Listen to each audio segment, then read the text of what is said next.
पणन मंत्री जयकुमार रावल यांनी विधानसभेमध्ये महाराष्ट्र कृषी उत्पन्न पणन विकास आणि विनियम सुधारणा विधेयक मांडलं। कृषी उत्पादनांची खरेदी विक्री सुलभ करणं आणि राष्ट्रीय स्तरावरती एक समान बाजारपेठ तयार करणं हा या विधेयकातील सुधारणेमागे उद्देश असल्याचं मंत्री जयकुमार रावल यांनी म्हटलं। आंतरराष्ट्रीय स्तराचे एक मार्केट आपण स्थापन करावं, त्याच्या माध्यमातून जे राज्यामध्ये जे आपलं शेतामध्ये जो माल पिकतो तो सारा राज्यामध्ये, तो देशामध्ये आणि आंतरराष्ट्रीय स्तरामध्ये सातो समंदर पार आपलं फळ, भाजीपाला, फुले, धान्य, मासे असतील, पोल्ट्री असेल, हे सगळं जाऊ शकेल।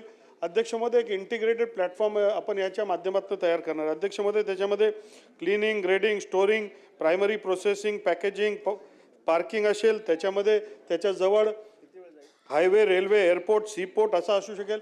आणि अध्यक्ष महोदय, या धोरणामध्ये जे कृषी उत्पन्न बाजार समिती 80,000 टनच्या वर वर्षामध्ये जे काम करतात, त्याचबरोबर ज्यांच्या 2 राज्यापेक्षा अधिक कार्य आहेत असे सुद्धा मार्केटांचा याच्यामध्ये विचार करण्यात येईल। अध्यक्ष महोदय, हे जे इंटरनॅशनल एक जे दुसरा त्याच्यामधला भाग आहे, सिंगल युनिफाईड लायसन्स, एकीकृत एकल व्यापार लायसन्स आपण ज्याला म्हणतोय। अध्यक्ष महोदय, आता एक देश एक मार्केट म्हणून आता सगळीकडे झालं।